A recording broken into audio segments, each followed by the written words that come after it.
Öncə Anar boş yerə demədim ki, həm də qəhrəman müəllimlər sırasında. Çünki 4 dəfə Respublika birinciliyi və 2 dəfə Respublika ikinciliyi. Yox, bir dəfə müdavimimiz, bəli, bizim qrupun müdavimi Respublika ikincisi və MİQ imtahanlarında 2019-cu ildən bu yəni MİQ imtahanlarına müdavim hazırlayırıq və qrup olaraq 4 dəfə birinci yerimiz olub, bəli, birinciliyimiz olub. Misal üçün, onlar birinci yer tutublar. Nə ilə fərqləniblər ki, Respublika üzrə 4 nəticə olub birinci yer?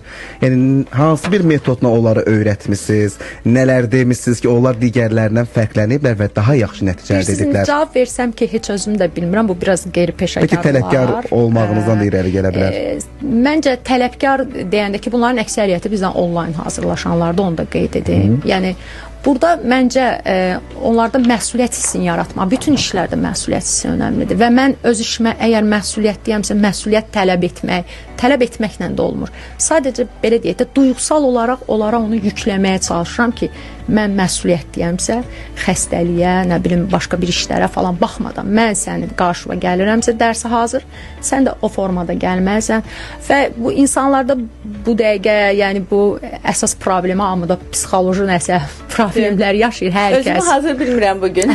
O əhval-ruhiyyədə deyiləm. Və çox vaxt bilirsiniz, məndən belə şey istəyirlər. Müəllimə, motivasiyam düşüb, oxuya bilmirəm artıq. Motivasiya istəyirlər belə bu formada. Təkrar deyirəm, yəni indi burada belə bunu danışmaq bəlkə də düzgün deyil, amma hər yönlü işləyirəm. Onlar buraxmasın deyə yolu mən hər formada onların arxasında oluram, hər formada.